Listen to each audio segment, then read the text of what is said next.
My name is Helen Damon Moore, and I am the Director of Service and Education at the Tucker Foundation here at Dartmouth College. I am honored to welcome you all and to introduce Jon Kabat-Zinn on behalf of the Dartmouth Hitchcock Medical Center Palliative Care Service, the Tucker Foundation, the Rubin Committee of Dartmouth College, Alice Peck Day Hospital, Dartmouth Medical School, the Norris Cotton Cancer Center, and the Valley Insight Meditation Society.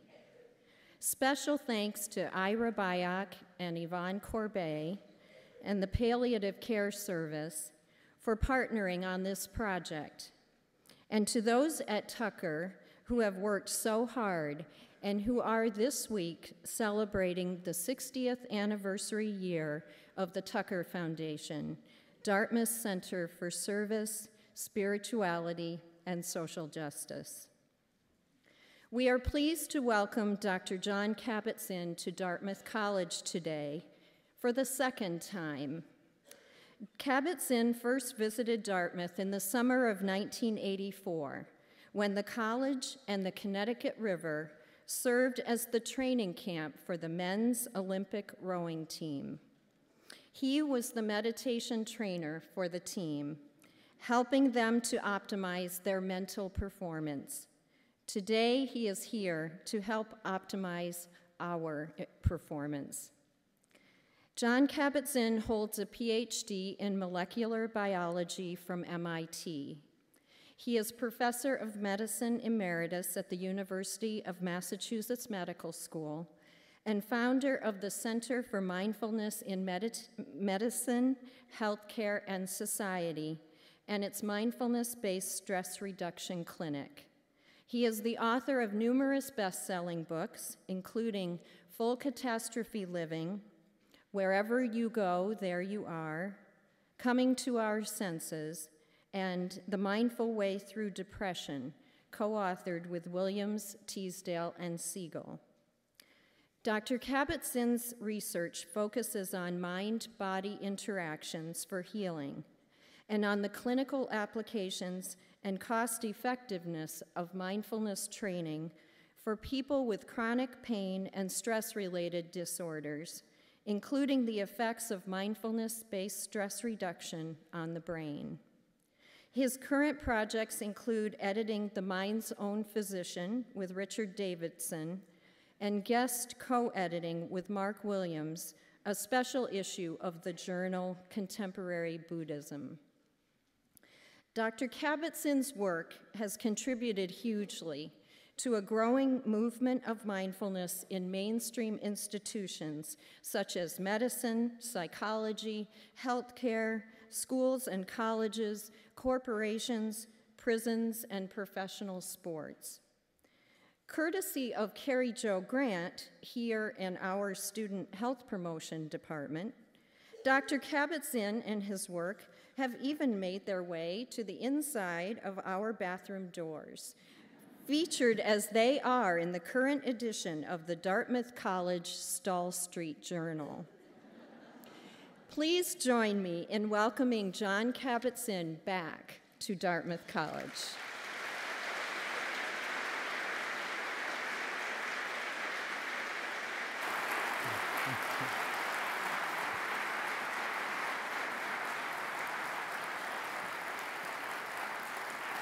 Thank you. Thank you. It's a delight to be here. Do I have to have the light this bright in my eyes? Because maybe you could tone it down a little bit so that people can still see me, but I'd like to be able to see you too. It's a delight to be here. It's nice to walk into a theater where mindfulness is on the marquee. You know you've really made it when it's on the marquee along with Frankenstein. I mean, it's like, it's like you're part of the mainstream, so to speak, however that goes from moment to moment and from day to day. But it's really a delight to be here. And I am here basically because of Helen Damon Moore and her work, which I got to actually see at the University of Iowa when she was at Iowa before coming here. And also Dr. Ira Byock, who I met in Ireland about 2 years ago, almost exactly 2 years ago. And I was just incredibly impressed on what he's doing with integrative medicine and palliative care. And so, it's like I don't live that far from this place. And I got in the car this morning and drove up. And I'm really happy to be here for the next 3 days. And, so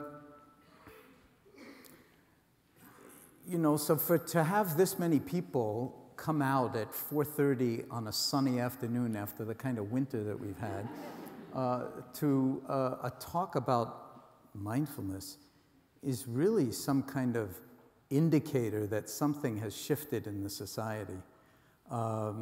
You all have better things to do, I'm sure, this afternoon than to come here, unless you have some kind of real intuition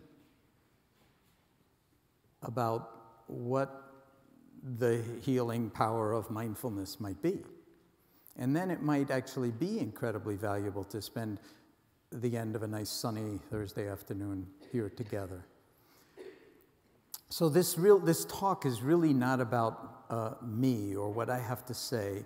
It's about us. It's about every single one of us, and in some sense, what the potential is, as the slide says, for living your moments as if they really mattered. And I put a little asterisk in there, just kind of an aside, and they actually do. And the reason they do is because we're only alive when we're alive. This seems kind of a no-brainer, but you could say that a lot of our lives we're walking around with a no-brainer, or just basically no brain, or the brain is on autopilot or something like that.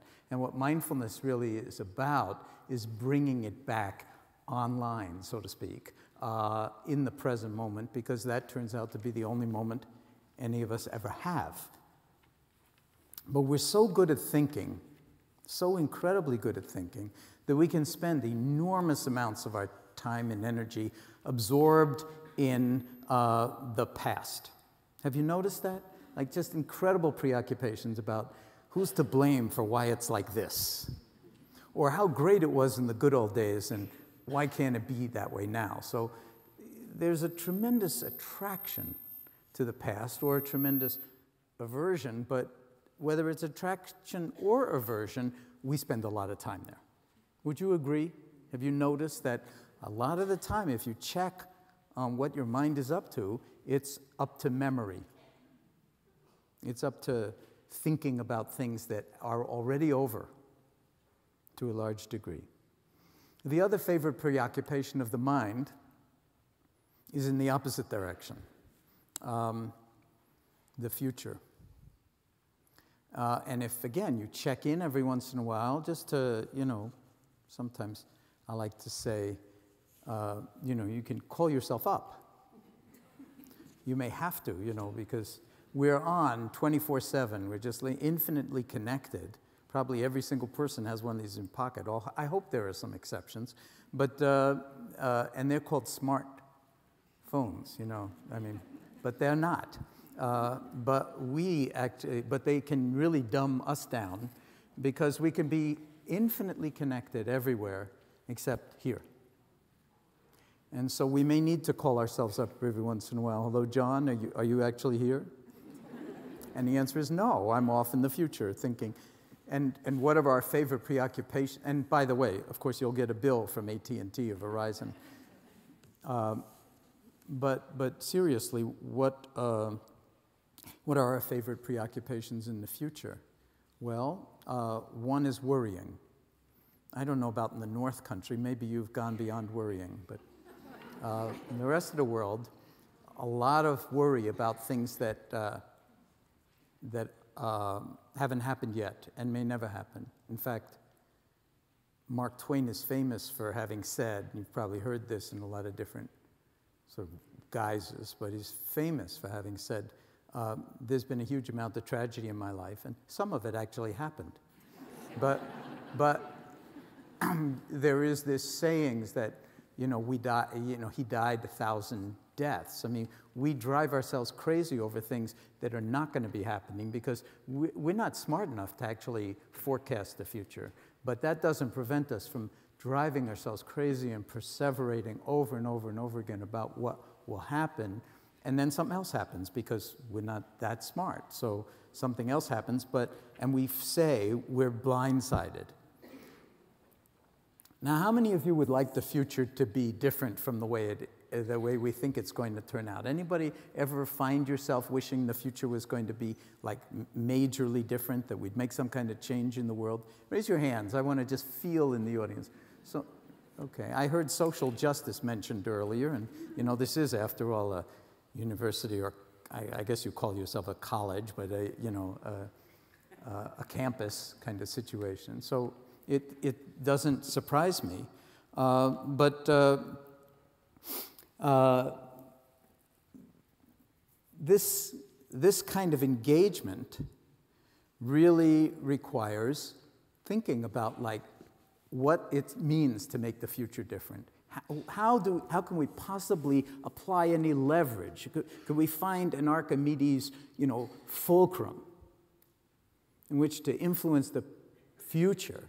There's only one fulcrum that I know of for that, and that is the present. Because guess what? We're living in the future of every single moment in all of our lives that came before this one. Do you remember back? I mean, I see that it's a kind of a range of ages, although most of you don't look like you're college students, I gotta say. And I'm a little disappointed. I mean, not that I'm disappointed that you came, but I'd like to see a lot more college students. They're going to Frankenstein probably later. It's an awkward time of day for the young people. How many of you are under 25? 25 or under, is it? Oh, so I'm wrong. That's really nice to be wrong. So, really. So I was going to say to the older people, but maybe you did it when you were even younger. Do you remember before you came to college here? And probably you got into planning what the courses were that you were going to take when you got a hold of the catalog, or you went online and you began planning, in the freshman year I'll take this, and sophomore year and the junior year. And then maybe you planned even who you're going to meet and who you might marry and what your children will look like. And does that sound familiar? That, sometimes we do that when we're young. And then we think that it's all going to turn out in the future. So no matter what your age is, I've got news for you. This is it. It already turned out. And how did it turn out? It turned out just like this. In this moment, your life is just like this. Not happy with it, a little bit sad or depressed or wishing it was different. That's not a problem.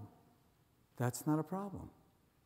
Because we can always sort of feel like, okay, how are we going to be in relationship to this? And of course, life is not easy. And a lot of times we're faced with enormous challenges, sometimes with enormous pain, sometimes with enormous threat. And that's part of the human condition. But the real interesting question when it concerns, say, the future, and concerns living as if life really mattered, is can we actually be in the present moment when things are kind of not the way we thought they would be? Or, sometimes the shorthand for it is, well, I didn't sign up for this. Or another way to put it, sometimes maybe no offense meant, but how did I get born into this family? Or who are all these crazy people? Why am I the only sane person? And when you're in a family, no one else can know the kind of genetic disease of that particular family that, that everybody suffers from except you.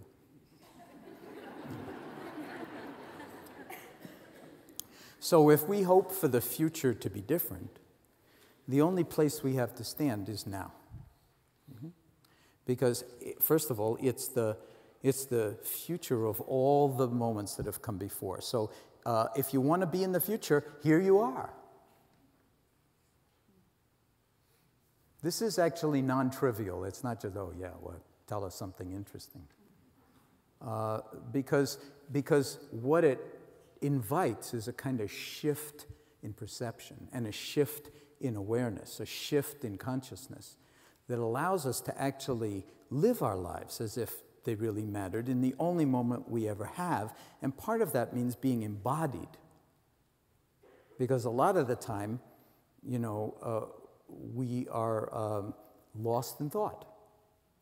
That's another thing you'll notice if you start to pay attention to your mind, is that it's all over the place. It's all over the place. You don't even have to meditate for that to happen. It's its default mode. It's default mode. You don't even have to have a smartphone. You don't even have to have email. You don't even have to have a computer. It's the default mode of the mind to be all over the place. It thinks this and it thinks that. And it likes this and it hates that. And it's like, wants to approach this, but really wants to stay away from that. And it's like wired into our biology. That's called the approach avoidance. And it's kind of, you know, the hemispheres are actually somewhat divided in terms of left hemisphere in the frontal cortical region is more approach related.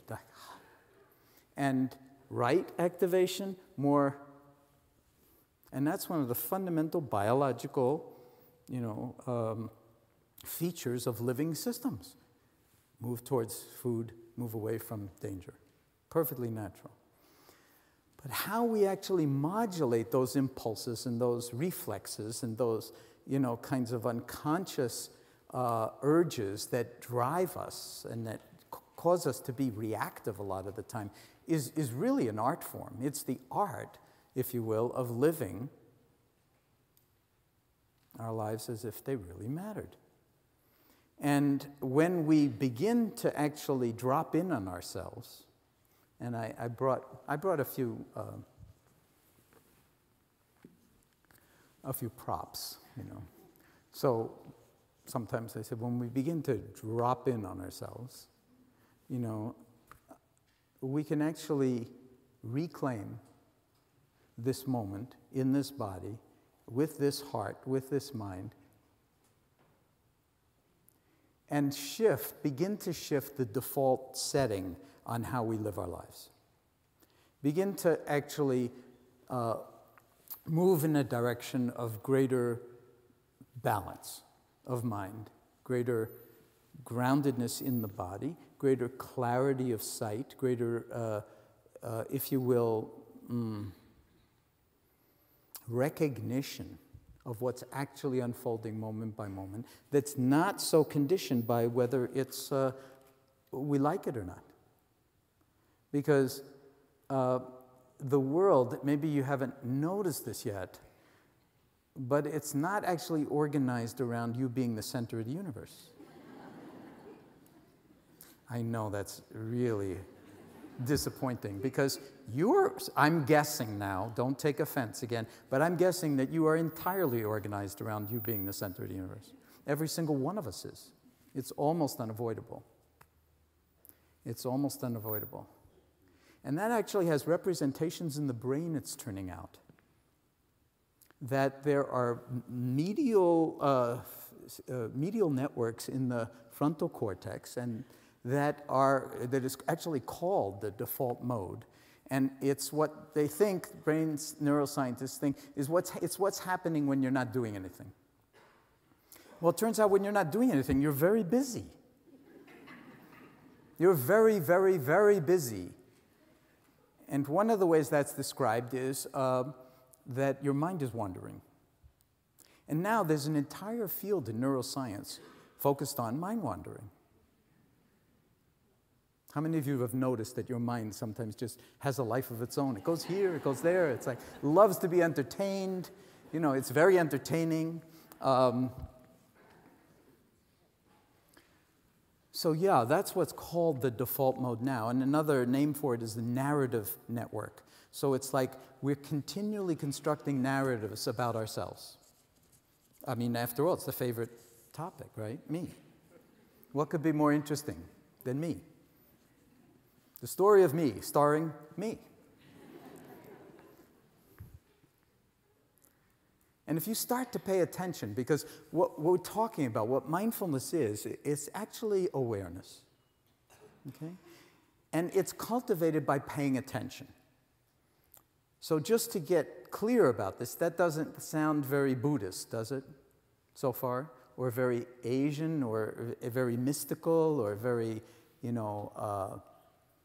I mean, it's just paying attention. That's what how many teachers are there in the audience? Whatever level you're teaching at. Raise your hand so I can feel it. Okay, don't you want your students to pay attention? It's non-trivial to get them to pay attention. First, you might have to be interesting. That itself is a challenge. Second, you might have to make the subject matter interesting. That's also a challenge. But third, it's like, I remember as a product of the New York public schools, having teachers actually yell at us to pay attention. But that's not a very effective way to get people to pay attention, because it turns out that attending is something that you need to learn. It's a learnable skill. But instead of being taught to pay attention, you just told to pay attention. Get with the program, pay attention.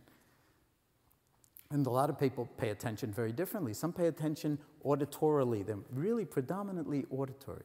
Other people can't do auditory so well. They got to see it visually. Other people it's more intuitive. They feel it, with their bodies in a certain way.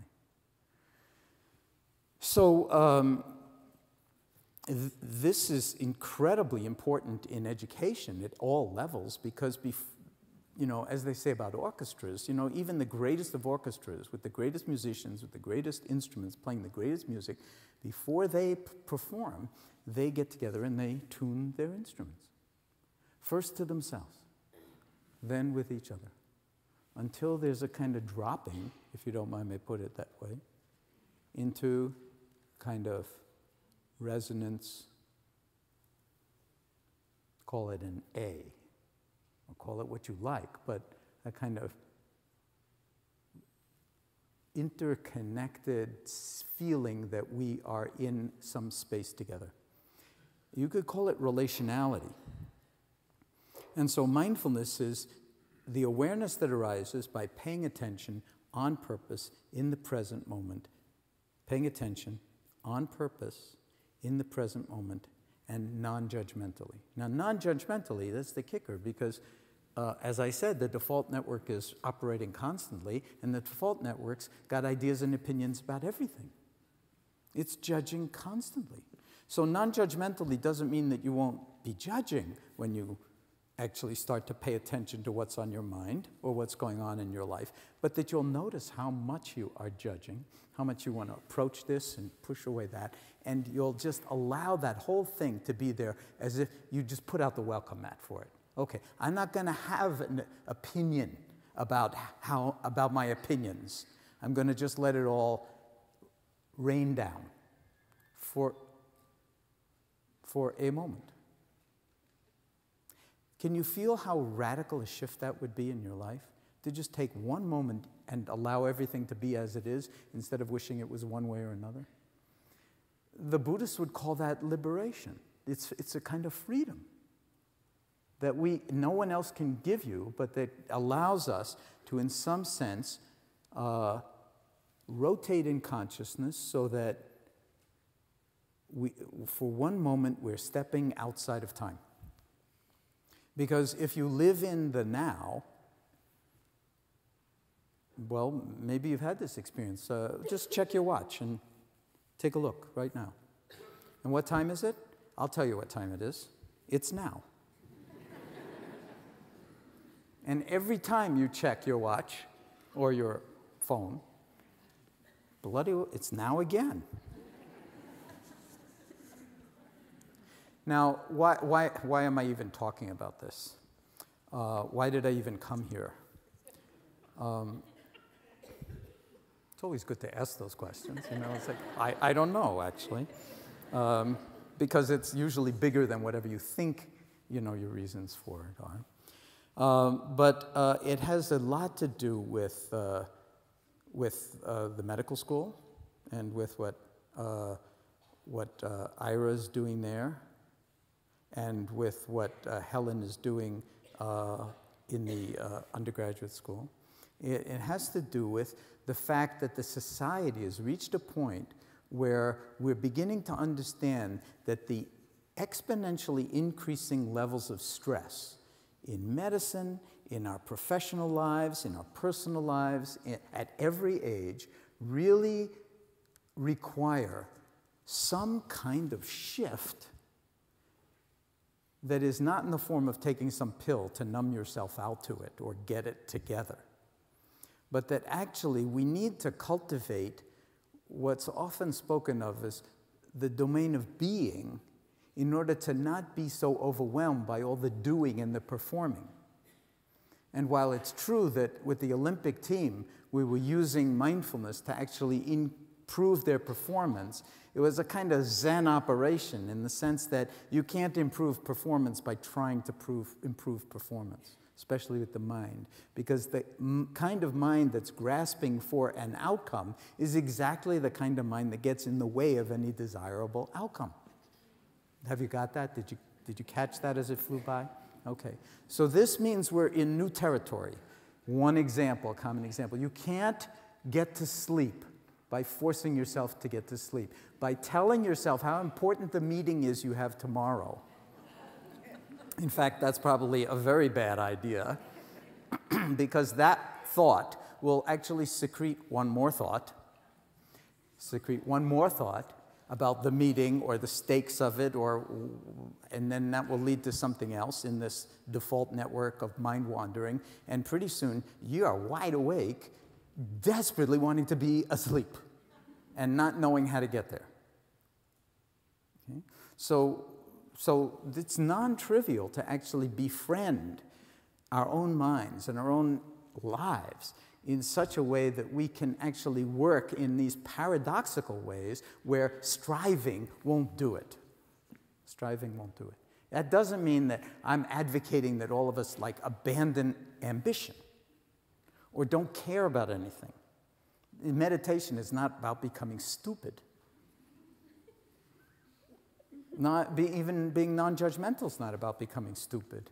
It can sound like, well, don't judge anything, maybe I'll just walk off the stage and break my leg, No, I'm aware that the edge of the stage is here, and if I do fall off the stage and break my leg, it will have been a moment of mindlessness or out of touchness, if you will. Or walk across the street without looking because, we have this sense that, we're not going to judge that truck coming at me, It's like, there's a big difference between between judgment and discernment. So mindfulness is all about discerning with clarity what's actually going on. Now, most of the time now, how many of you would say that you are engaged in some kind of way that doesn't feel all that good?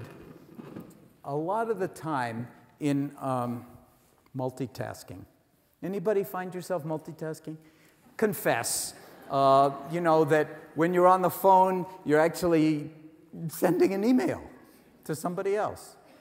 Anybody ever do that? Raise your hands. I want to see. Confession time. Okay, and we actually do it a lot. Why? Part of it is that is really because we're so stressed.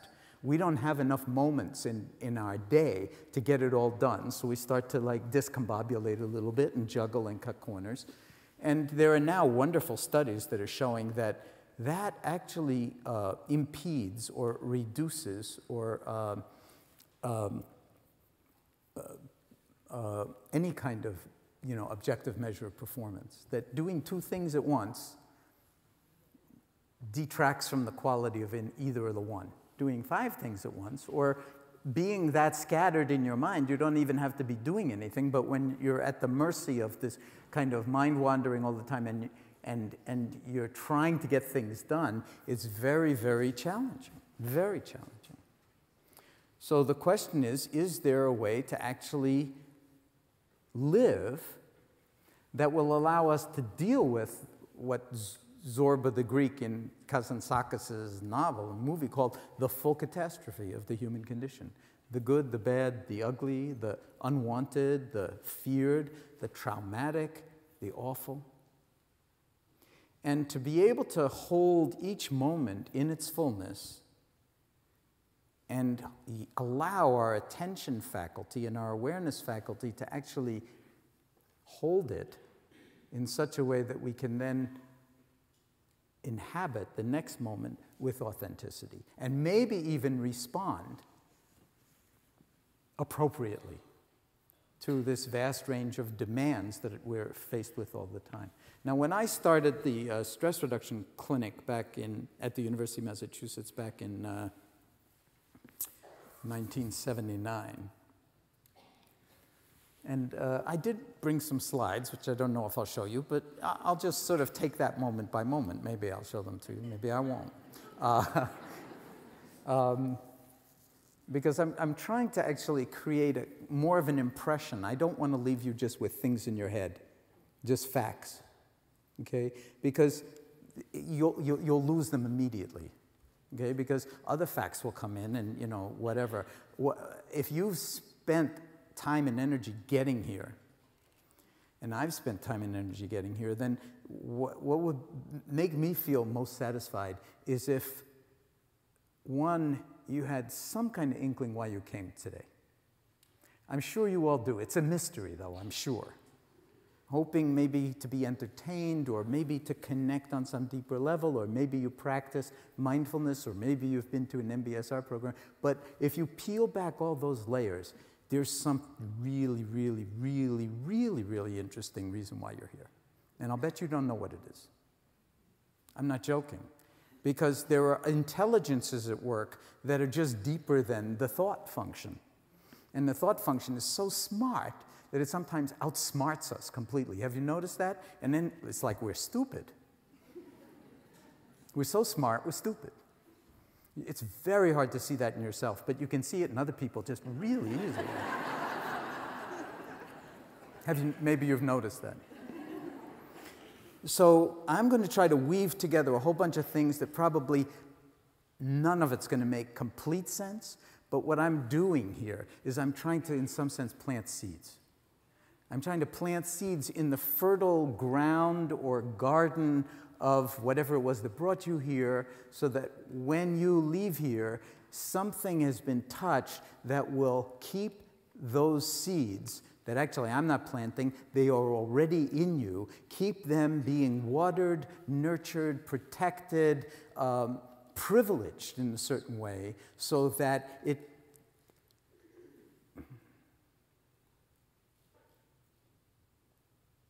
nurtures, in some profound sense, some aspect of you that wants to be as alive as you can be while you have the chance. We say to people coming to our stress reduction clinic, and they come with every conceivable kind of human ailment, referred by every conceivable subspecialty and specialty and generalist in medicine. And we say to them, and it's an 8-week-long course designed to teach you how to take better care of yourself as a complement to whatever the healthcare system is, I should call it a disease care system, by the way, can do with you, can do for you. And we say to them, from our perspective, as long as you're breathing, there's more right with you than wrong with you, no matter what's wrong with you, okay? No matter what's wrong with you. Okay? And we see people you would not want to be in their body or in their mind or in their life. And they probably wouldn't want to be in yours either, but you probably wouldn't want to hear that. Because after all, I mean, you're the star of this movie, aren't you? So there's more right with you than wrong with you, no matter what's wrong with you. That's a radical perspective. And very, very important, because, you know, I started the stress reduction clinic in 1979. In 1979, a Surgeon General's report came out called Healthy People. And what it was saying is, forecasting into the future, which is here now, we're in this future, that no matter how much money America spends throwing money at health and health care, it will never be enough to have health. Because there's a missing ingredient, and that's the humans that the health care is supposed to care for. And that there's not enough money on the planet to do all the various things that would have to be done to us when we don't take care of ourselves, when we don't know how to handle stress, when we do not know how to be in wise relationship with our lives and our lifestyle and our diet and exercise and our bodies and aging and everything else, that if we leave that all to, auto mechanics model of medicine, you drive your car around until it breaks down, then you get the carburetor replaced or the engine or whatever, or the tires. But this is not a machine. Okay? I know a lot of people, even in biology, love to use machine analogies and even nano machine analogies about the body. And to a degree, they're correct. But there's another piece of it, like no one understands the construction of the machine that's you. I'm going to give you one example. How many of you see that slide up there? And what's the color of the background? Blue. Does everybody agree that it's blue? No one knows how you do that. No one knows how you go from the wavelength of electromagnetic radiation in the blue region, okay, in the visible spectrum. No one knows how you go from this wavelength, which is colorless, it's just energy, to a subjective feeling of blue. And we also really don't know, we have a consensus reality that agrees that the blue that you're seeing and the blue that I'm seeing are the same blue, but it's not always true, and it's not true for colorblind people. And the blue-green color. Okay, so there's a lot of kind of consensus agreement here, but the brain weighs approximately 3 pounds, okay? And it's all cells and cables that are made up of cells, neurons, and then all these glial cells in there supporting the neurons, and incredibly specialized. I mean, it's really the most complex assembly of matter in the known by us universe, right inside your little old body, and no one knows how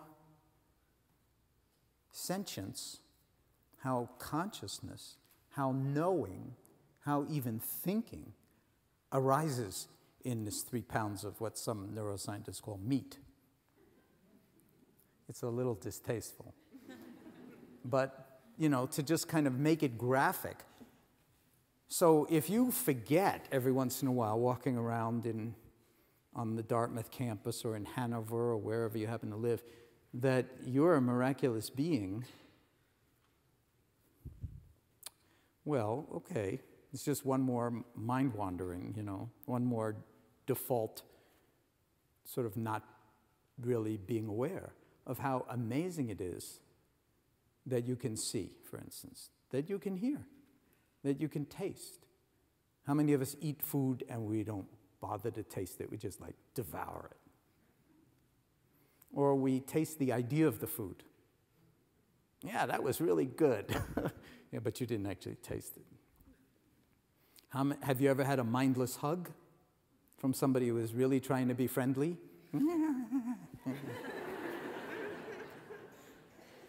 Sort of impulse to be friendly, but not in one's body. Okay? So all of these things we take for granted, but we can actually begin a process of reminding, and I put a little hyphen in there, reminding ourselves, rebodying ourselves. When? Now, because why? It's the only time you have. And coming back into a certain kind of vector or alignment with the entire life trajectory. Entire life trajectory. And it doesn't matter how old you are when you begin this process. The Native Americans actually measured your age from when you became, they started to measure your age from when you became a grandparent. Before that, it was like you were too busy to really be human. And the Asian Indians measure your age from when you start practicing yoga. So if you're 75 years old and you've been into yoga for 3 months, you're 3 months old. I like that. Isn't that nice? What about a new beginning? Every moment, a new beginning. That's what mindfulness is about. Every moment fresh. Now, this is not a philosophy. It's not a good idea. It's not a concept. It's a way of being. It's not a technique. It's not a technique, and it's not a special state. Oh, I think I'll trot over to the MBSR clinic, meditate.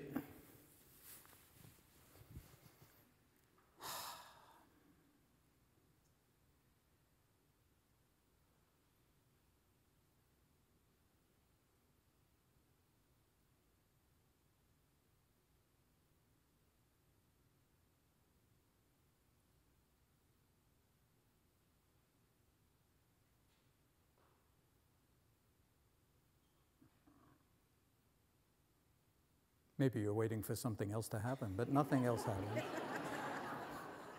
Nothing else happens. This is it, you know? It's like,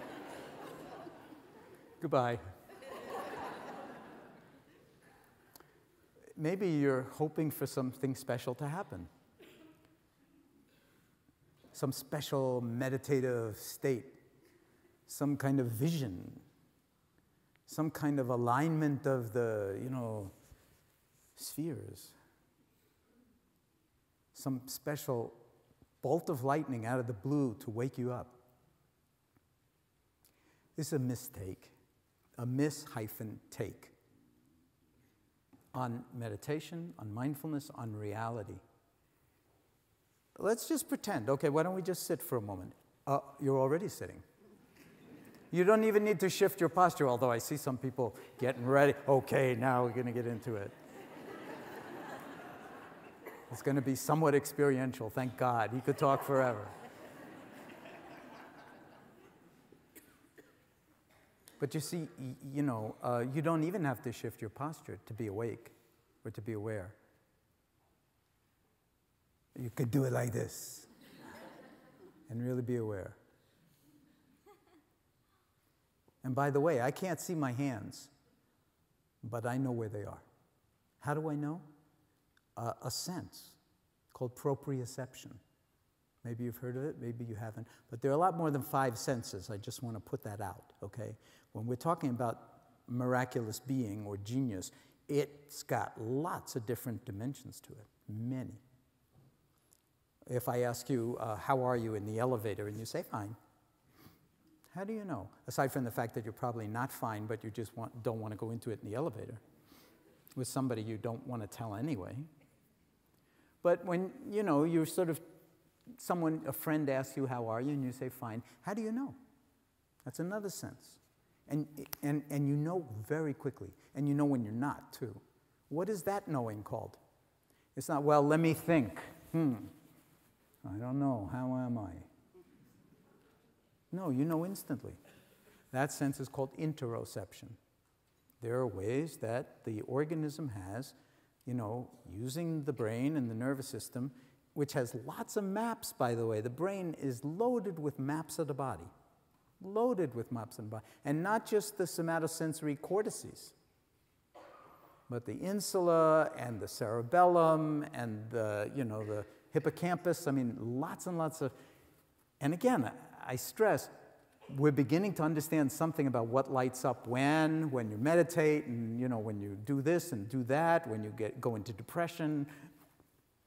All sorts of wonderful, wonderful things happening in brain research and neuroscience nowadays. But still, no one knows how it all comes together in you, in this moment, in a way that actually you don't have to think about.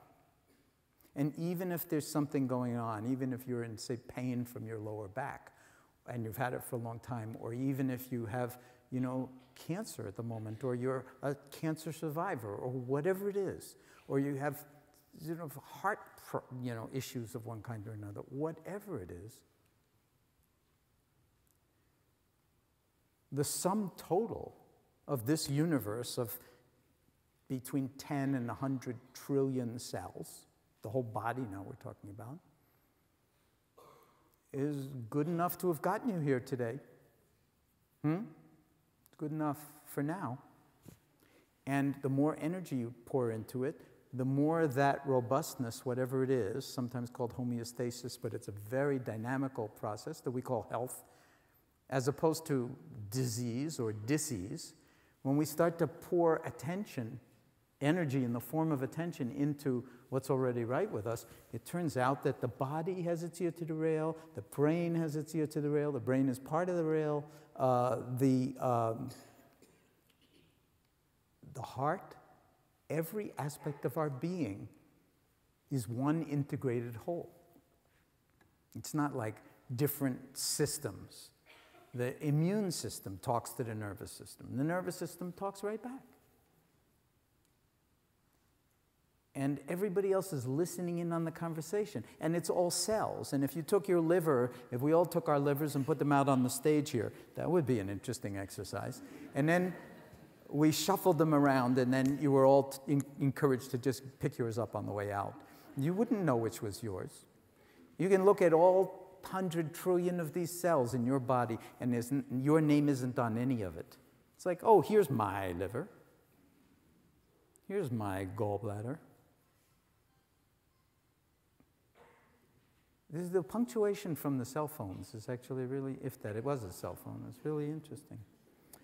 But do you hear what I'm saying? I mean, even the question of who we are, when you start to actually ask it with tremendous authenticity, it might not be so facile to just say your name, or even describe what you do, or even send in your CV. If you've ever hired people, you know the CV is not the person, and you hire the CV a lot of the time, big mistake. Because you can't work with the person a lot of the time. What you want is congruence, you want integration. So when we take our seat, so to speak, what we're actually engaging in is a recognition of how integrated we already are. We don't need to, oh, I'm such a wreck, I got to get integrated. No. From this perspective, you're already as integrated as you're going to be in this moment. Is it enough? Is it good enough? So let's actually take a moment. I've even brought another prop. I've brought some bells. We don't need the bells, but I'll ring them. And when I ring them, why don't, just for fun, you don't have to shift your posture, but just for fun, why don't you shift your posture and sit in a posture that for now embodies dignity, whatever that means for you. Look, the entire room is moving. It's not that dignified, I guess. All right, but actually it doesn't matter. The posture is secondary. What's most important is the inner orientation, the willingness to open to the present moment, to put out the welcome mat, and to let the idea that, oh, now we're going to do something special, drop. Because as soon as you sort of plant that seed, now we're going to do something special, and we're going to experience something special, then you'll be on the lookout for something special. But you see, nothing special. There's a wonderful cartoon in the New Yorker that I actually mentioned in a long time ago, in Wherever You Go, There You Are, with two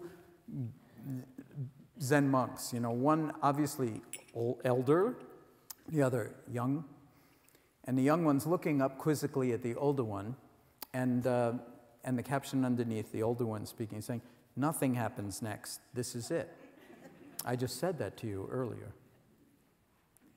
But the "this is it" is really important. Otherwise, you could spend 20 or 30 years or more, and people do this, meditating, trying to get someplace else. Trying to have some special experience. That's what it's all about. Now I'm enlightened. The problem is you're already enlightened, but the personal pronoun that wants to grab it and say, I'm enlightened, it's the personal pronoun that's the problem, not the enlightenment. Your eyes are already enlightened. Your ears are already enlightened. Your belly is already enlightened. Your feet actually do what they're supposed to do for the most part. Your brain is actually doing what it's supposed to do. Your liver is doing what it's supposed to do. A very famous scientist and physician named Lewis Thomas once said he'd rather be at the controls of a 747 trying to land with no pilot training whatsoever than at the controls of his own liver for 30 seconds. So you don't need to find special. this is good enough. Okay? So let's actually sit for a moment, if you're sitting, or stand if you're standing, in a posture that for you at this moment embodies wakefulness and dignity.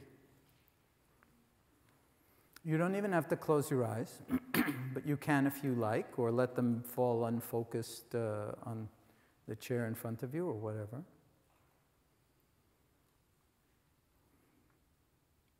And as I ring the bells, seeing if you can just follow the sound of the bells into the space of the air.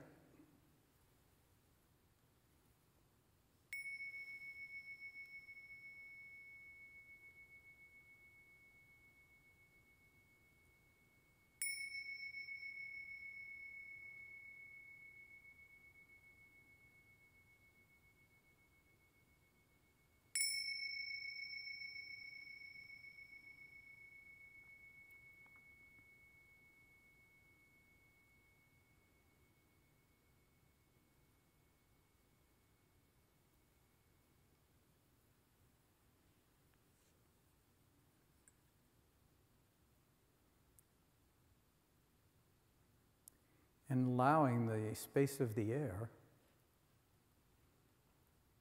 to be coextensive with the space, you could call it, of awareness. So that there's simply awareness.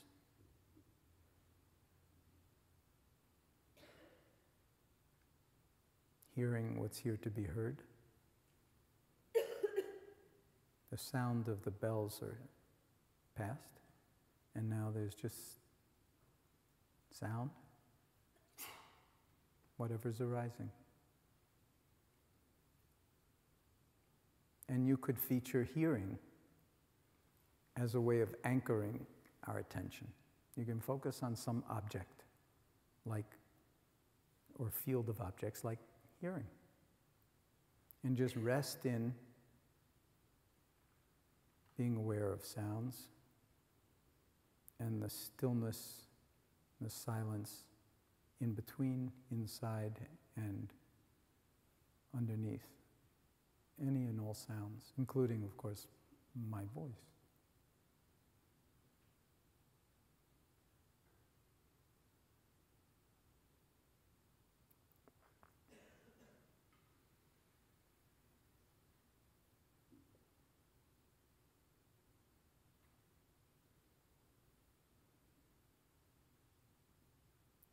Alternatively, because there's more than one thing going on, there's not just hearing going on, there's also seeing and smelling, and all the senses are actually operating. Seeing if you can actually, instead of hearing, feature for now a feeling, a sense of the breath moving in and out of your body, wherever it's most vivid in the body.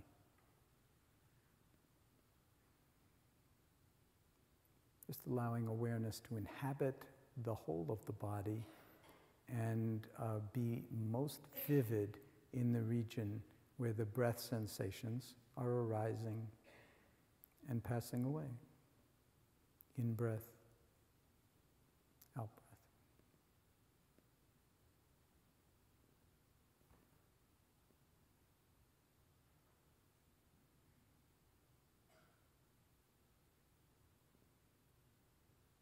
And seeing if you can ride on the waves of the breath with full awareness, moment by moment by moment. And noticing any time the mind goes off and gets involved in anything else, including judging how stupid this is. We came for a talk and all of a sudden we're doing this stupid exercise. Or whatever is flitting through the mind at the moment, just making it so spacious that you can see whatever's unfolding, hear my guidance as I'm speaking, and at the same time ride on the wave of the breath coming in and the breath going out with full awareness. And a kind of interest, a kind of, in some sense, affectionate attention. Even if the breath isn't all that interesting to you or all that boring or or your mind says, okay, I get that concept, what else? Just staying with the breath.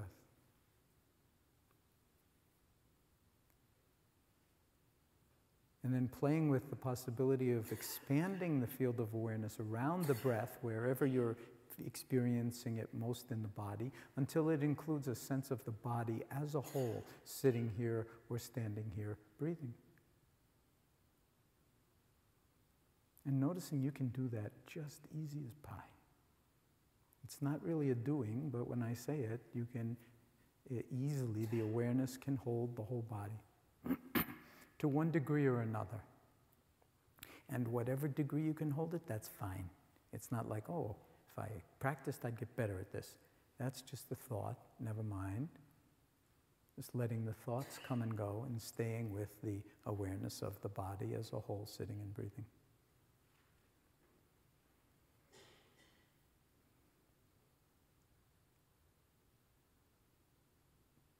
And if possible, remembering that this isn't some simple little exercise that we're doing in the middle of a talk.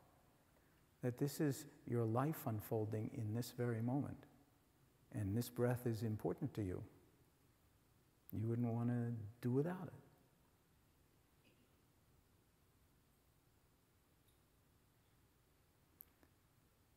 So with that kind of quality of attending, that it's not really, it's like tuning a guitar string, too loose, no true tone, too tight, no true tone. But if you can just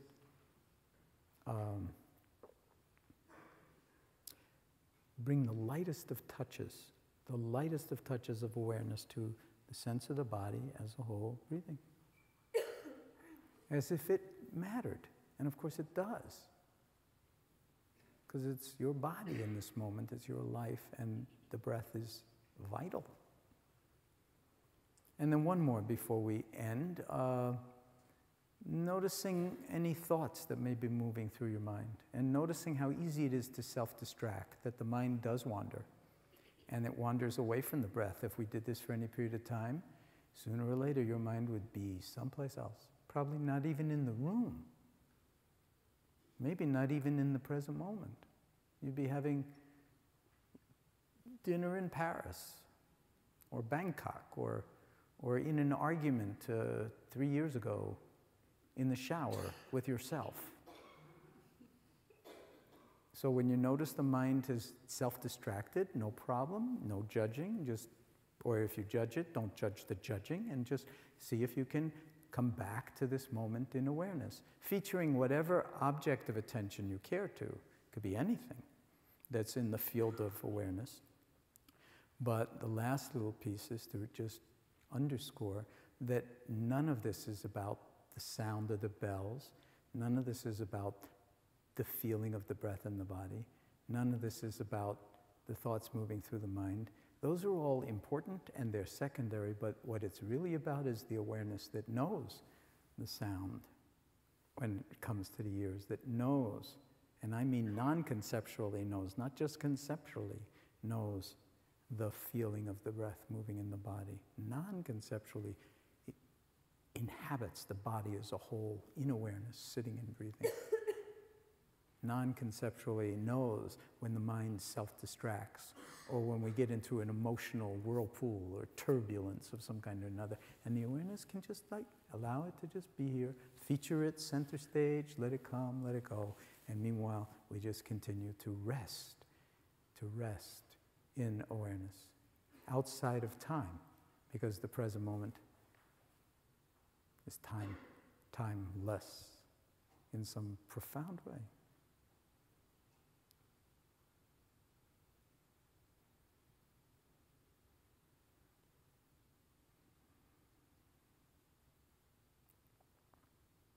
And awareness and silence and stillness are all different ways of saying the same thing, of pointing to something that's already yours, that you don't have to get, but has tremendous healing potential, tremendous potential for learning, for seeing things in new ways, for that rotation in consciousness that I was speaking of. Everything's the same, only nothing's the same. Why? Because you showed up in your fullness.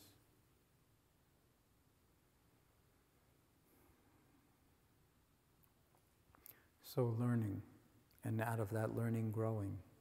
And out of that growing, healing, which in my vocabulary, the way I define healing is coming to terms with things as they are.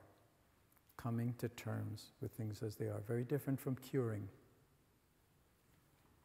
There are very few cures in medicine, but the opportunity for healing, as long as there's breath, it's in some sense already here. All we need to do is see it, feel it, live it. And it's not about denying pain and suffering. It's about, in some sense, befriending even that. So resting for a final few moments in stillness, in silence, full in wakefulness, in full awareness. Outside of time, as if you had nothing to do, no place to go, nothing to do, and nothing to attain.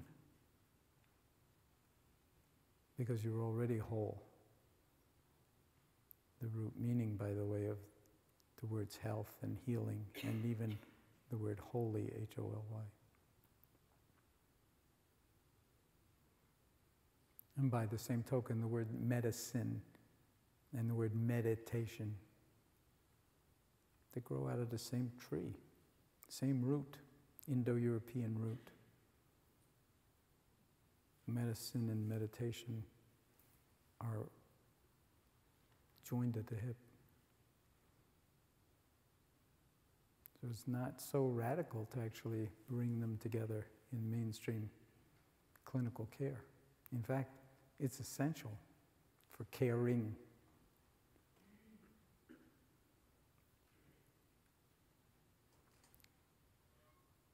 So silent wakefulness.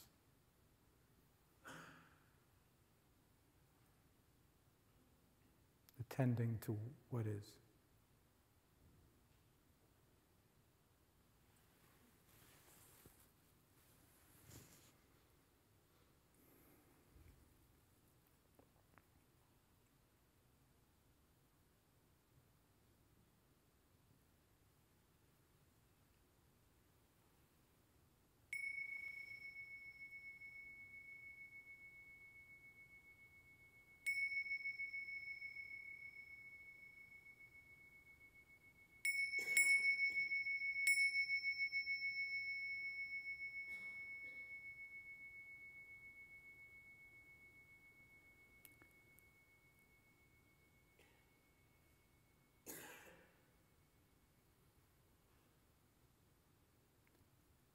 So now the real meditation practice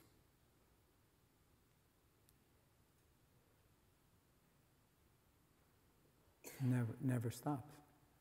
Just because some bells got rung, just because we're going to shift gears a little bit. The real meditation practice is how you live your life from moment to moment. It's not how good you are sitting without moving, or what great yoga poses you do, because yoga is itself a meditation, a beautiful form of meditation that we use enormously and to good purpose in MBSR, mindfulness-based stress reduction. I'd like to just say a few things about stress and medicine, and then open it up to, and give you a little bit more of an expanse of how we work. But I wanted you to have at least this taste of it, and I want to share a couple of poems with you. And it's not like all of a sudden I've gotten a little weird on, I'm going a little weird on you. How many of you, when you heard the word poetry or poems, you go, yeah, oh no, not a poem. It's like, I don't understand those things. That's not uncommon.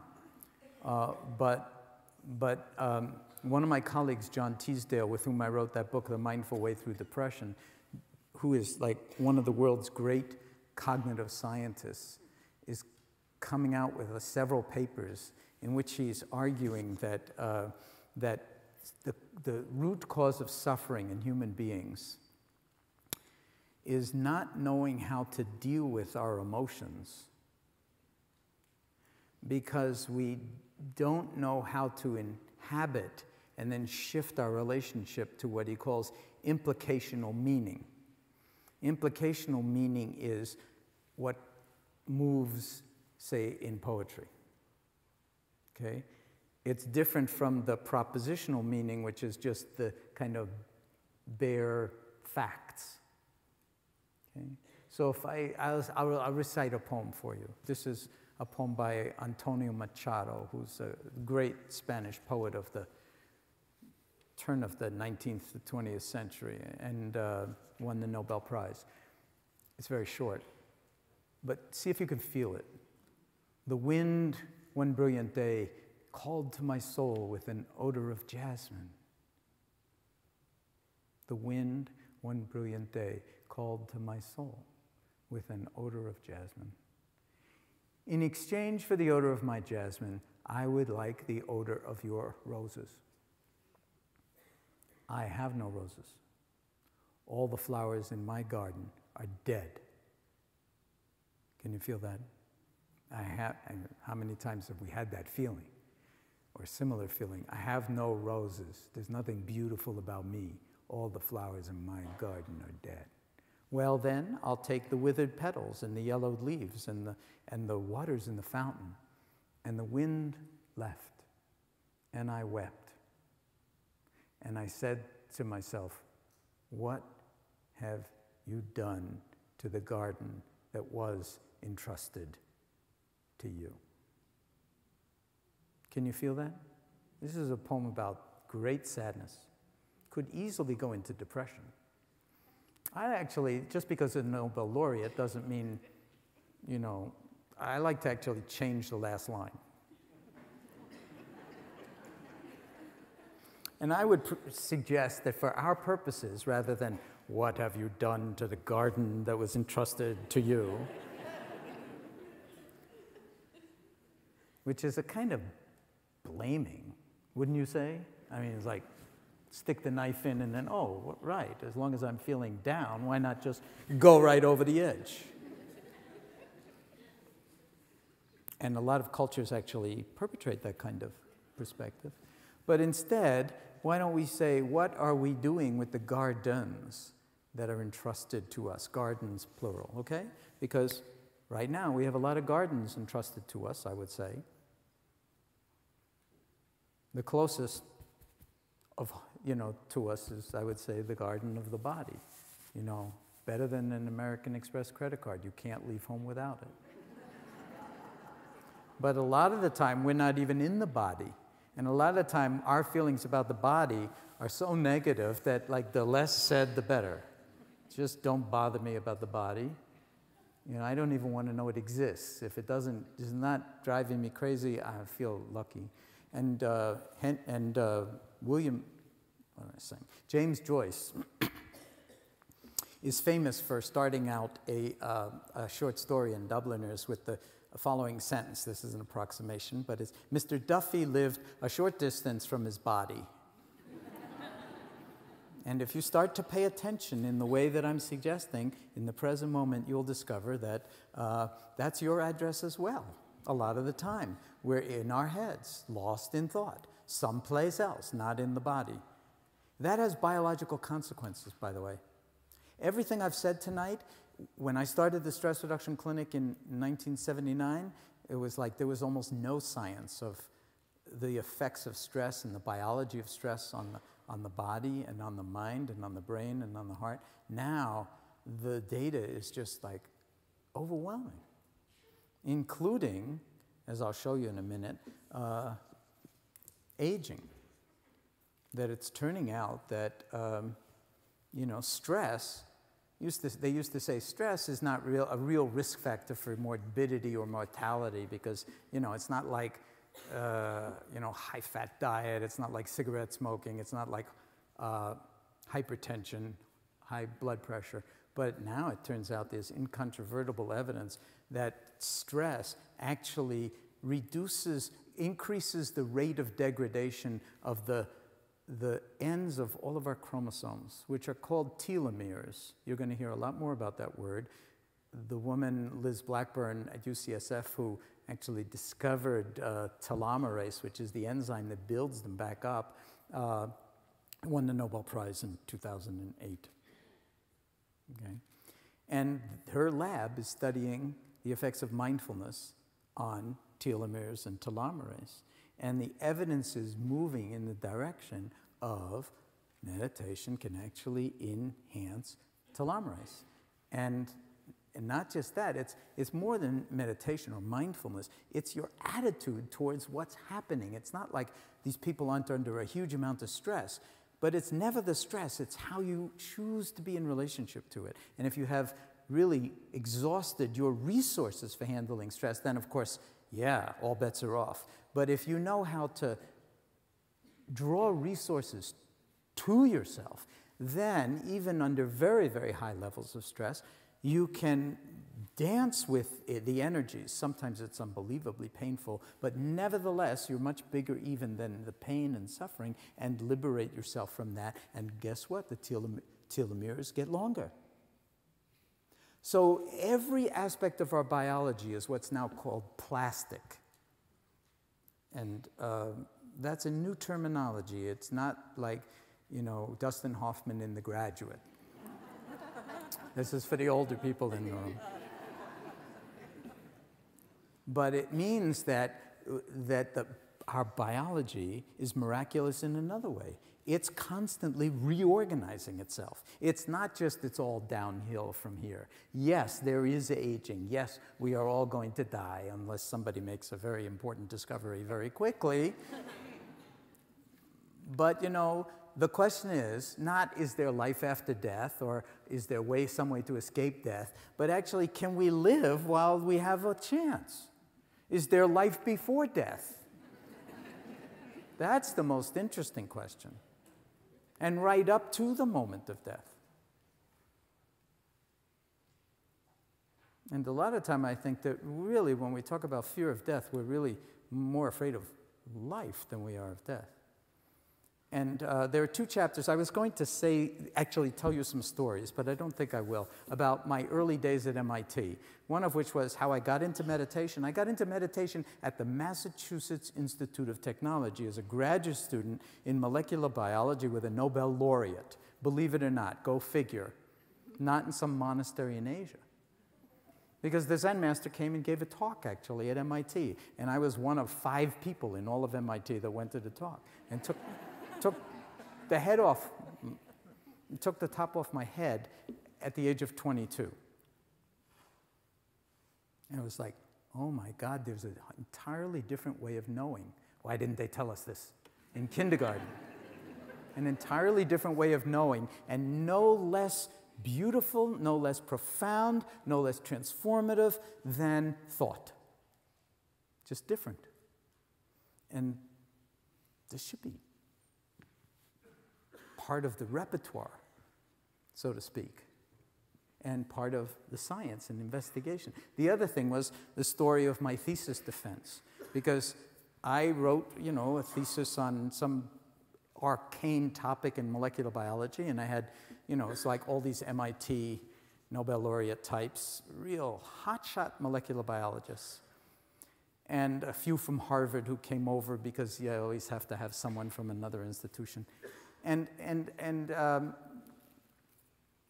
my thesis, you know, it was an existential challenge for me. I don't know how many of you are graduate students here? Anybody a graduate student? It's like hard. Hard to be a graduate student because nobody cares. And most of the time you don't either, but it could be really humiliating and like, you know, and then of course if you're a scientist, science is 99% failure.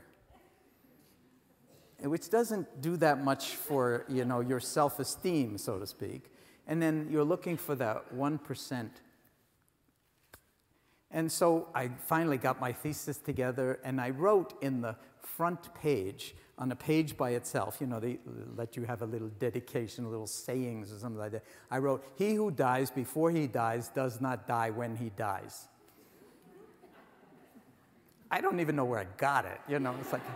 it was some Greek, very old Greek. So I put that line in the first, page by itself before you get into the thesis and so on. So I go into the room with all these scientists who are going to decide whether I get my doctorate or not after what's called I don't know even, I forgot what they even call it, but a thesis review or, defense, right, defense, it's a war term. Yeah. They're going to attack and I'm going to defend, and if I do it well enough, then, so I go in there and, I knew them all because it's just a small community and everybody, sort of likes each other, but I was, of course, terrified. I mean, it's like a lot hangs in the balance. And so somebody says, what's this, he who dies before he dies does not die when he dies? This is the first question on my thesis. So I've worked 5 years on this research, and they want to know, he who dies before he dies. Of course, they were pushing 50. I was 27 or something like that. They were in their 50s and, like, thinking ahead. That obviously piqued some interest. You die before you die, you don't die when you die. I want that.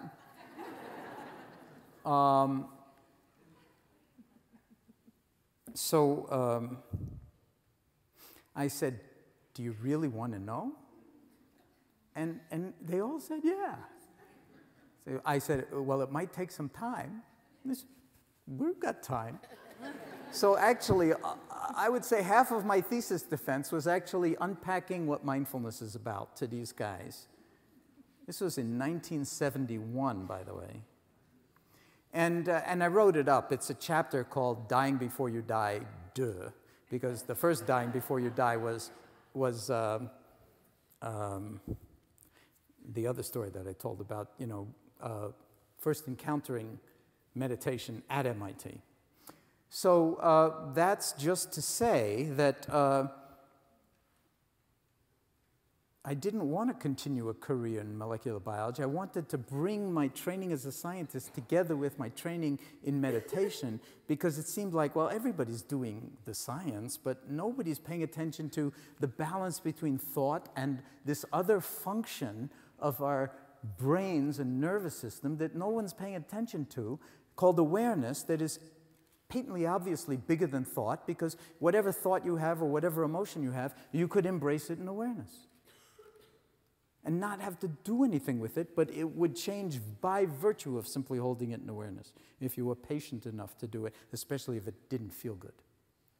And so that's what we teach now, and it's come into the mainstream of medicine in ways that are really astonishing. The National Institutes of Health is funding hundreds of studies on mindfulness to the tunes of hundreds of millions of dollars.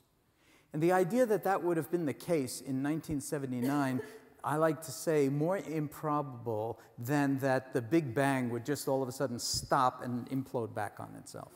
And yet it's happening. And so mindfulness is now in the mainstream of medicine. And in the last, so I'll just show you some pictures before we go to questions, okay? Would that be all right with you? Are you still awake? Good, because you don't ever have to stop, even when you go to sleep. I mean, that it's being present. That's all.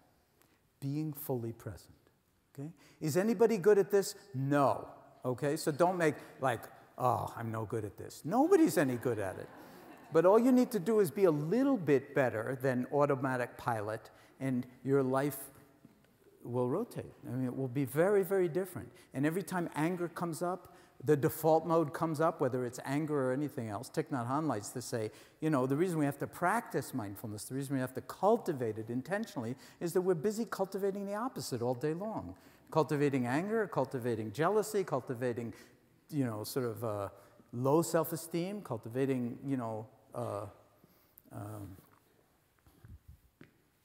all sorts of negativity in the emotional domain or in the thought domain. And the people who are doing the telomere research are saying that their research is showing that the real stress comes from thinking. So this is a biological and molecular biological consequence that accelerates aging and accelerates a lot of heart disease. I mean, you know, you can't interview people who die of sudden cardiac death. But if you could, you'd find out, like, probably it was a thought that did it. The wrong thought at the wrong time, dead. I'm actually not joking. I mean, it's so serious that we need to laugh. And I want to say that about meditation, too. It may have seemed like I'm not taking this stuff seriously. This stuff is so serious that it's too serious to take too seriously. And I'm serious. So this is, if any of you were alive back then, this is the cover of Time magazine back in 1983, 4 years after I'd started the stress reduction clinic. And it's just like, you know, I look back on that time and I say, stress? What stress? Compared to now. I mean, there was no internet, there was no email, there was no instant messaging, there was, I mean, you know, there were no computers except mainframes. I used to say in the early 80s that I could get more work once I had my first PC, you know, which was like gigantic, that I could get more work done in a month than I could get done, I could get more work done in a day than I used to be able to get done in a month. Well, that was in the mid-80s. Now it's like I can get more work done in a day than I could get done in a year. That's not so good. You know, we're always on. You know, we're always on. Not so good. We're not computer servers, we're human beings. So here is the evidence from Liz Blackburn's lab and Alyssa Eppel, who is the mindfulness researcher in her lab, Proceedings in National Academy of Sciences, showing telomere length as a function of years of chronicity of caregiving of children. This is parents with children with severe medical and disabilities, okay? So it's like an unavoidable stress. You can't just walk out on your chest, I don't do stress, sorry, goodbye, children.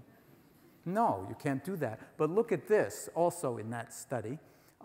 This is a perceived scale, a perceived stress scale. It's the perception of stress that makes the difference. If you are just dealing with it because it's the way it is, then you can be more transparent to the stress. Your telomeres are longer. If you take everything personally, your telomeres degrade. So if you want one take-home message from this, this turns out to be harder to enact than it is to say. Don't take things personally when they're not personal. Okay? Then you might ask, well, when are they not personal?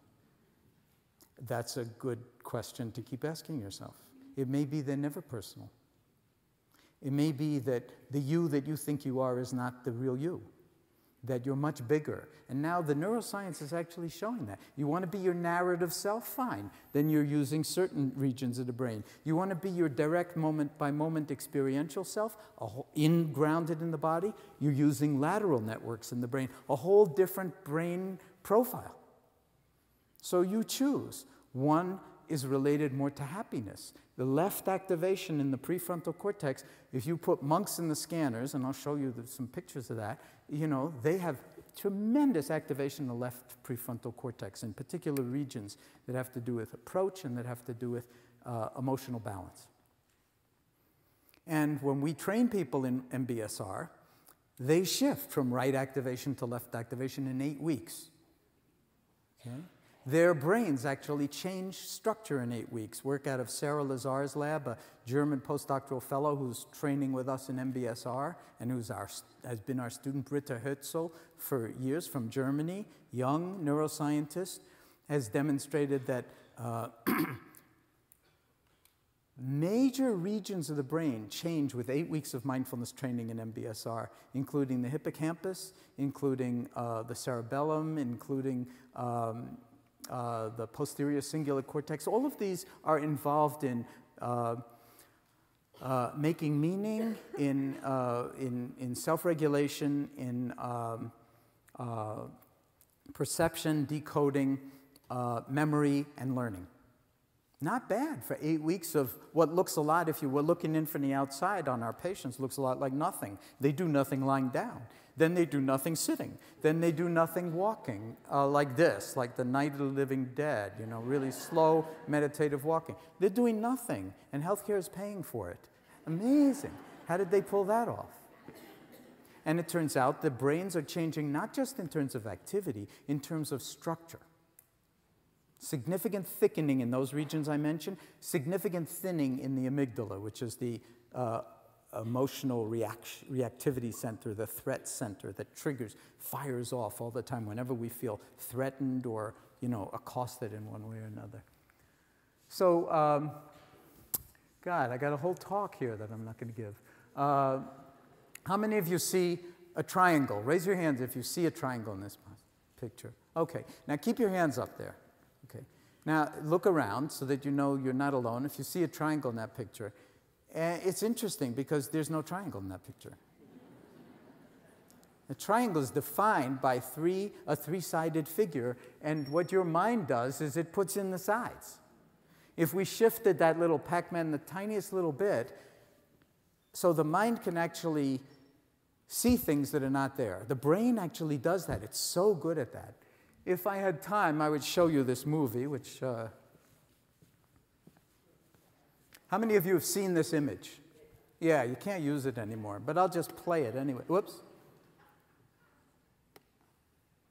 Doesn't want to do that. Let me see.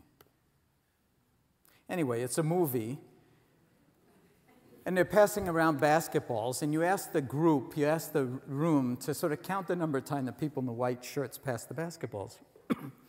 And I could get it to work, but it would take too long. So, and in the middle of it, I'll try one more time, in the middle of it, because it's, you know, oh, no. Okay, so you're counting the number of times the people in the white shirts are passing the basketballs. One basketball per each, the whites and the blacks. And then in the middle, this gorilla comes out. And then goes off to the other side.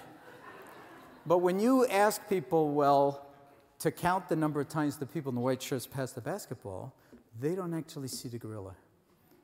If we did it and none of you had seen it, 95% of people would have counted the number of times the people pass the basketball. Usually you get a Poisson distribution, so you can't even count correctly. But then you don't see the gorilla. Why? Because the mind has told itself, the brain has told itself, the white shirts are what's important. Tune out everything that's not white. Well, the brain, it turns out, is fantastic. I just showed you, it sees things that aren't there, and it doesn't see things that are there. Not very reliable. Now, does that apply to you? I'll leave that for you to decide. Just ask your spouse or your mother or your father, because that is part of the default mode. We are out of touch, seriously out of touch with a lot of different elements of this. And this is just a quote from William James that basically saying if we could learn how to bring the mind back when it was wandering, that would be a good thing. It turns out the Buddhists have been doing that for thousands of years. So I'm going to stop actually at this point and take a few questions. We have some time for questions, and then we'll stop for the evening. Obviously, you could see that I've just gotten started. I hope you've just gotten started. I'm not joking, because this doesn't stop. It's called your life, and it's all really more than magnificent. And if you can get into that implicational meaning of the poems, the poetry, then there's the potential to actually live your life as if it really mattered moment by moment. And it turns out that that's recruiting and morphing brain pathways that when you're depressed and you're into depressive rumination, it's not about shutting that stuff off, that kind of toxic thought stream, but actually learning how to hold it differently, and then you don't take it personally, and then you actually don't fall into depression. You don't relapse into depression, and I'm talking major depressive disorder. And so, and that affects your telomeres, and that affects actually gene expression in your body, upregulating and downregulating hundreds of genes that have to do with cancer and that have to do with inflammatory responses. So if your whole body is really plastic, and the more you tune the mind and the body together, the more you participate in your own health and well-being. I like to call the medicine of the future, or the medicine of the present actually, participatory medicine. That's what, because there's not enough money to fund medicine if we just use the auto mechanics model. So we need to all participate. And isn't it interesting that in order to participate, the greatest evidence is suggesting we need to go back to ancient practices from very, very old traditions that are mostly not from this side of the planet, but that it turns out have deep, deep connections with our culture and with our nervous system and with our love. So I'll leave it at that. I want to thank you for your attention, and I'm open to having a few questions. Thank you, love.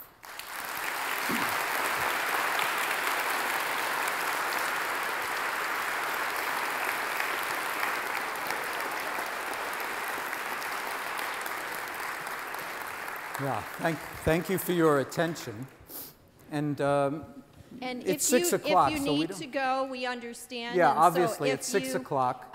There is a book signing following outside the auditorium after the question and answer period, just so people know. And so why don't we, okay, so you've got it, why don't you line up with that microphone behind the guy who has it, and we've got another one over here. So go ahead.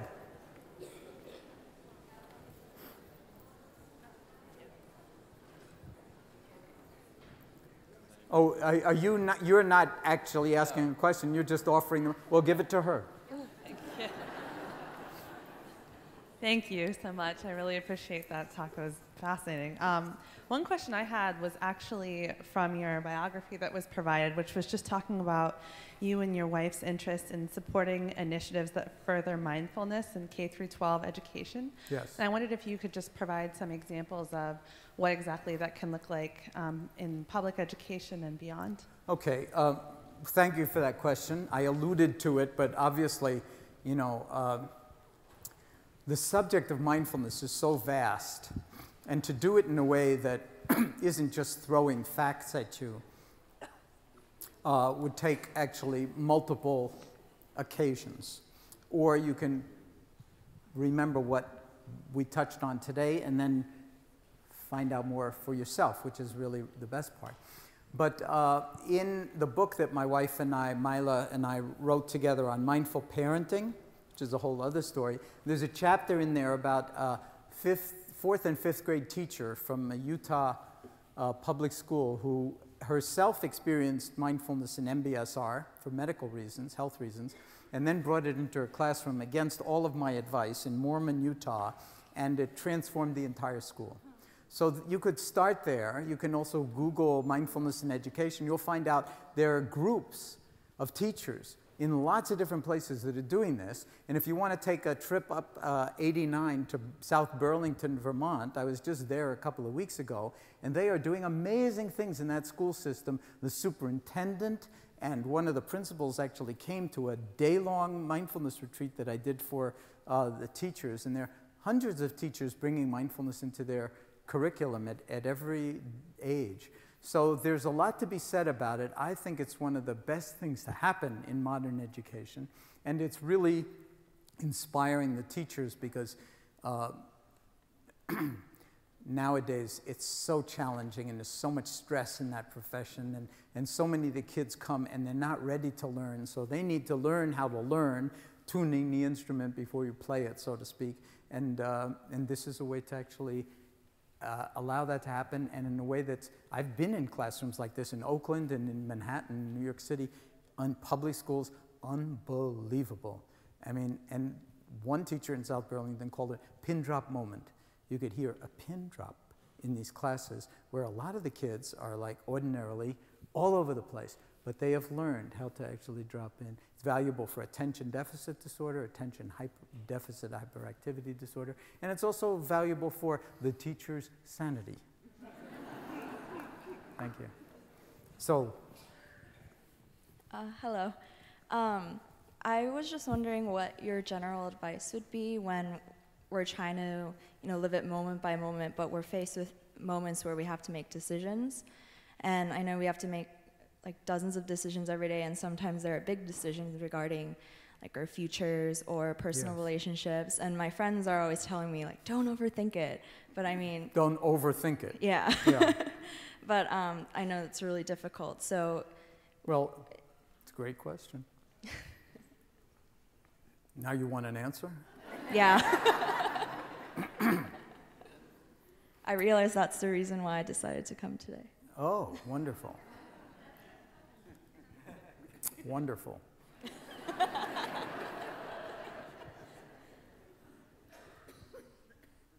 You're probably going to overthink it, but you can hold that in awareness, the overthinking, and the awareness will actually take care of you. A lot of times, let's say if it's relationships, you mentioned relationships, is that right? And it's very complicated, and mindfulness is all about relationships. We start with the body. What's my relationship with my body? It's pretty weird even to say, I have a relationship with my body. Who's talking? Oh, you're not your body, but you have a body. Oh, yeah? So there's something even there that we don't know a lot more than we let on. Okay, then you have a relationship with your mind and your heart. In all Asian languages, as you may know, the word for mind and word for heart is the same word. So when you hear the word mindfulness, if you're not hearing heartfulness, you're not really understanding it. It's got this tenor of spaciousness of heart. Okay? So, and inside of that, a certain kind of trust. And trust in what? How about your own beauty? Okay? So when you start to know yourself in that kind of non-conceptual way, not with thinking, but through embodied awareness of sensation and of, hearing and smelling and tasting and so forth, and of your thoughts that are overthinking who to be in relationship with or who to break off a relationship with or whatever it is, and you're not judging that whole thing, your deeper intuition and wisdom is trustworthy. And when you get into trouble, that's trustworthy too, because you see, oh, I see, I made this kind of decision, I overthought it to this degree, and I wound up whammo, in some place I didn't want to be. That's important information. That's useful data. Then you learn from that, and the next time, if you're really, really, really, really mindful, you won't repeat the same pattern. But mostly what we do is repeat the same old pattern over and over and over again, because we're attracted to just those people who are not so healthy for us. If you've read The Power of Now, Eckhart Tolle, which I recommend you read for these kinds of things, he talks about a kind of construct called the pain body. So a lot of like falling in love is like, if you start to look at it, it's like my pain body, what's all knotted up and painful and hurt in me, recognizes what's all knotted up and painful and hurt in you, and those pain bodies fall in love. Meanwhile, not a good idea, because it's what you'd call a dysfunctional relationship from the start, But the awareness can see that, and it can save you. I have a friend at MIT, one of the graduate students with me in my lab, and he decided to get married at one point. And the only time I've ever done this, I gave somebody advice about who they wanted to marry. And I said, don't do it. I was young and arrogant, so I said, don't do it. He did it anyway, of course. He got married. 3 years later, they got divorced. And he said to me later, he said, how come it took you 3 seconds to see what it took me 3 years to see? And I said, well, that's because, I wasn't in it. To see it when you're in it, that requires a whole different rotation in consciousness. But it is trustworthy. So there's no answer to your question. It's life unfolding. And whether it's your relationship to another person or whether it's choosing courses or a career path or anything like that, trust your love. And as, what's his name? Joseph Campbell said, and this is a really good piece of advice, follow your bliss. Follow your bliss. And it will teach you everything you need to know, including how sometimes following your bliss needs to be modulated a little bit. I hope that helps because I don't have anything else to say. Thank you.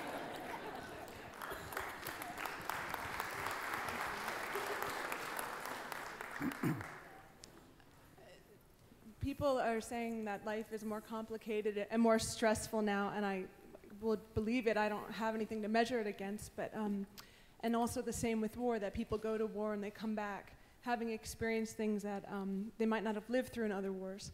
And there are scientists working on PTSD and trying to help people heal from those things that they might not have lived through. And so sometimes I think about how like if the world is becoming more stressful or complicated, and our answer is change yourself, change your relationship with that stress. It seems, I'm not sure, it seems, I don't know how to say it, but... I got it. Yeah. Thanks, that's the other half of my talk. All right. So thank you for bringing that up. So let me just very quickly say, this isn't about changing yourself. It's about, it's exactly the opposite of changing yourself. It's recognizing the beauty in yourself already. No change necessary. Now, imagine if the Congress actually were mindful. Okay? Actually, there is a congressman in the Congress now, Tim Ryan from the 17th District in Ohio, who is doing everything he can to bring mindfulness into the mainstream in political and economic circles. Okay? You'll see his name around from time to time. Fifth-term congressman. But the much larger thing, and I wrote 100 pages about mindful politics and coming to our senses. This is not about forgetting about social change or transformation, but in order to really have profound social change that's in alignment with humanity and with kindness, we have to look at our own minds, because even the social change agents are driven by greed, hatred, and delusion, just like all the rest of us. Okay, so until we learn how to sort of at least recognize the toxic or the sort of acquisitive, aggressive, violent aspects in ourselves, then we can do all we want to transform the institutions and even the laws, but human beings being what they are, what we need to do is transform the species. Or I wouldn't say transform the species, I would say have the species come into its own, because we call ourselves Homo sapiens sapiens. In Latin, sapere is the verb to taste or to know, K-N-O-W. So Homo sapiens sapiens is a species that knows and knows that it knows. In other words, awareness, yes, and meta-awareness, awareness of awareness. Now, if we really, that would be wisdom. If we actually were wise, then we would see what war does to societies. We would understand that we, you know, with the kind of precocity in weapons and firepower and everything, we need to find other ways of resolving human conflict. But where's that going to come from? It's going to come out of the same human heart and the same human mind, and of corporations, which after all mean bodies, okay? The corpus, or the body politic. And that's made up of human beings. So we do need to sort of tune the instrument on lots of different levels, including the law and jurisprudence, in order to actually privilege awareness over a kind of dualistic, adversarial condition where it's really winners and losers. And a huge amount of harm and social injustice gets done, and then we learn to sort of tolerate it, thinking, well, 100 years from now, it'll be better. So this is not going to happen overnight. I have a very long time horizon. Like I like to say, one Zen master put it this way, never forget the 1,000-year view. I actually have it pretty much in the 1,000-year view. Then if it happens in 100, so much the better. Even where we would site nuclear power plants, if we were building nuclear power plants, say, in northern Japan, for instance, where would you site them, knowing the geology of the Pacific Rim in northern Japan? Oh, maybe not too close to the water. I don't know. You need an awful lot of mindfulness to actually, you know, come up with something like that. So it has infinite number of implications, and I apologize for actually not having spent more time on this talk going there. It is all in coming to our senses, and there's an awful lot happening in the world nowadays around that. So we'll take one more and then we'll stop. So, or two more. If two people are standing up, I'll take. Are you standing up for a question? You're just the microphone holder. Yeah. Do you want to sing or something, or just like, you got? This is your moment. I mean, American Idol. I can make it brief. Okay, so this will be. You want to sing? So I'm hoping, I'm a resident at the hospital here. Okay. And I know you're getting involved with trying to bring this into, you know, more mainstream medicine. And I'm hoping it's not going to be like 100, you know, Oh no, no, 150 years. it's already in mainstream medicine. Just, Although the thing, well, just what I not wanted here. to ask you about, is that right?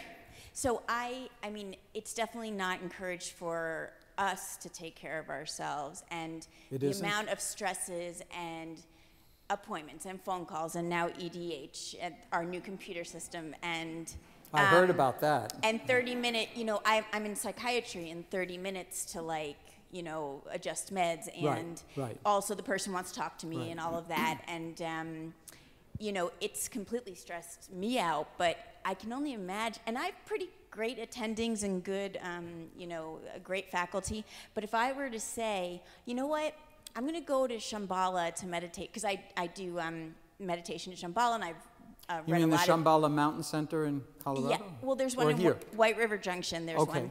one. But I've, you know, taken courses in like level 1 and level 2, Yeah. but if I were to say that, like, you know what, I'm going to go for lunch, and we're not really doing anything. I'm going to go meditate for an hour, and then I'm going to be so much more there for my patients. It probably, even with these kind, you know, good Attending. mentors, it's not going to fly. And I advise my patients on these things, but still the medical professionals are Well, you supposed see, to be these superhuman people Thank you that for- I'm not, Right. you know. In a talk like this, I can, in some sense, only point to how deeply the penetration has gone. However, what you're saying is not deep enough by any stretch of the imagination. And it takes a long, long time to shift a culture that has its own self-interest. A long time. So one... Just like I'm sure it takes a long time for these people to get to your clinic, because I know the chronic pain patients we're seeing, we're not advising, like, any of the you know, what Well, you guys... yeah, but you could set up an MBSR. I mean, maybe there is. Is there an MBSR clinic at, not even close. at Hitchcock? Well, that's not that radical to do. Are you in psychiatry? Yes. Yeah, well, it's not that radical to do. Maybe medicine should do it if psychiatry has an aversion to the mind-body connection.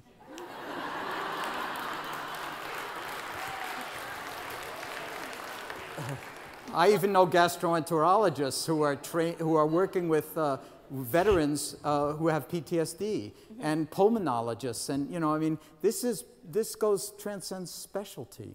So There are some, and you would hope psychiatry would be the most open to it. You know. well, I don't know if I would I hope, can but say you I would haven't hope. brought it If you up, hope yeah. it, then make it happen. You see, the psychiatry of the future, where does it lie? Not in medication. Well, where does it lie? I'm being serious with you now. Well, I think in, you know, in the neurosciences and like No, things that no, you're... I'm looking for something much simpler. It lies with you. Oh. It lies with that impulse to have come to this talk. It lies with that impulse to go to the Shambhala Center and clear your mind and then be more present. If you want the medicine of the future to be different, or the psychiatry of the future to be different, don't look around for someone else to do it. Right. You do it. When will you be good enough? Never. Because part of your mind will tell you, you don't have enough power, you don't have enough influence, you don't have enough this. You got plenty. As a medical resident, as a psychiatry resident, you got plenty. And if people don't want to do it, that's too bad. But you can take the initiative, and I'm not joking. I mean, we're really talking about a rotation in consciousness here, and the institutions change when people are willing to actually own how you take it, and you've had enough medical training to actually be able to make cogent arguments that a lot of the way the healthcare system is set up, I'm guessing just from what you said, is toxic to the people that you're most trying to help. What kind of a setup is that, even if you have a better medical record system? Oh, yeah. Right. So, okay, this will be the last one then. Oh, no, there's somebody really ahead of me. I just wanted to let people know that we do have Upper Valley Mindfulness Associates Wonderful. we're psychotherapists, and we're in our 6th year of offering mindfulness-based cognitive therapy. Wonderful. So yeah, another thing I didn't really get to program. talk about too much, Yeah. mindfulness-based cognitive therapy. But yeah, I mean, I'm sure there are resources in this area, lots of them, like the Shambhala Center. Are there any MBSR teachers here in the community? There you go. Say.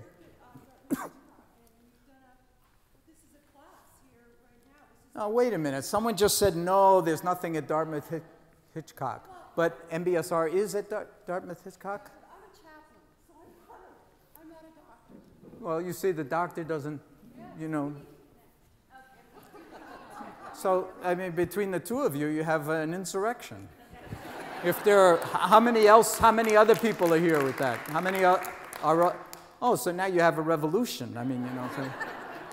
Listen, that's how institutions change. And you can do it with tremendous intelligence, with tremendous propriety, with tremendous intentionality and kindness, so that it's not like you're going to go and just sort of be obnoxious and tell everybody else what they're doing wrong, but to actually offer a new option that, I'm not joking, folks, people are dying for. People are dying for it, metaphorically and literally. And there's never been more scientific evidence in favor of moving in this direction. So in some sense, what I'm saying is the responsibility for the future of not only medicine, but our society is a distributive responsibility. And as I like to say, the world needs all its flowers, and you're one, whether your mind says it's like depressive rumination, he means everybody else in the room, but not me. No, I mean you. And so if you don't recognize the flower that you are and the genius that you are and the beauty that you are and take it and some place where it can illuminate some tiny little corner that may be insignificant but isn't. You think it is, but it isn't. And just apply what you care most deeply about there. That's how the care gets back into health care. We're not talking about health insurance reform, we're talking about health care reform, and we haven't seen the beginning of health care reform. And when we do, it will be a participatory medicine. It will be recruiting the interior dimensionality and resources that every single human being, by virtue of being born a human being, has to one degree or another, and that degree is huge. And we need to learn how to recruit it, because anything else will just be technology, and it will be all doing-based and none of it being-based. And we're not called human doings, we're called human beings. So at that, I'm going to stop it, because again, it's late. But thank you very much for your attention.